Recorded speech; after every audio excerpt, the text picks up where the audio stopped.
suis Suzanne Dumouchel, chargée de projet au CECI, le Centre d'études et de coopération internationale. Et je participe aux États généraux de l'action et de la réflexion féministe pour partager l'expérience de partenariat que l'on vit, le CECI et la COCAFEM-GL, un réseau d'organisations de femmes de la région des Grands Lacs africains. Donc, le partenariat que l'on partage dans le cadre d'un projet de lutte contre les violences faites aux femmes.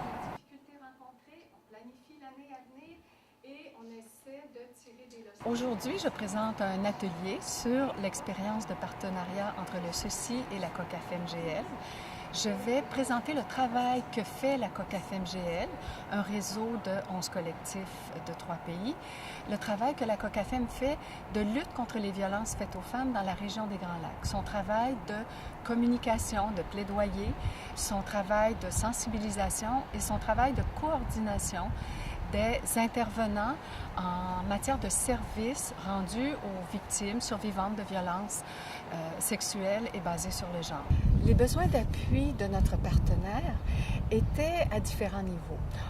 Au niveau financier, bien sûr, c'est toujours un défi pour ces partenaires. Donc, nous sommes allés ensemble rencontrer des financeurs, des bailleurs de fonds, afin qu'elles puissent bénéficier d'un financement. Des appuis en termes de renforcement de leur capacité, à la fois au niveau de la réflexion sur les stratégies, au niveau de la gestion, au niveau des approches de travail.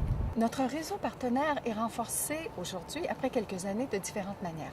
Ils ont réussi à signer une entente de collaboration avec une structure régionale qui représente 11 pays de la région des Grands Lacs. Une des organisations la plus petite, la moins forte, aujourd'hui, elle a d'autres partenaires qui l'appuient financièrement. Elle a développé de très bonnes relations de collaboration avec des structures étatiques. Elle est très connue des populations. Les familles vont vers elle lorsque leurs filles, beaucoup de filles ont des problèmes de violence, de viol. Parmi les facteurs clés du succès, on relève la capacité de notre partenaire à être en relation avec des intervenants différents. Donc, de pouvoir travailler avec des structures de la santé, de pouvoir travailler avec les autorités locales dans le pays, de pouvoir travailler avec des hommes, leaders religieux, la police, les enseignants, donc d'être capable de fédérer ces gens pour travailler à leur cause. Un conseil aux organisations qui souhaitent travailler avec des organisations de femmes dans le Sud, écoutez, écoutez, écoutez. Les femmes des pays du Sud savent quels sont leurs problèmes, savent quelles stratégies sont les plus appropriées. Ce que nous apportons de complémentaire, c'est notre expérience. Et en combinant notre expérience et leur expérience, souvent il ressort quelque chose de plus fort pour elles, pour nous également.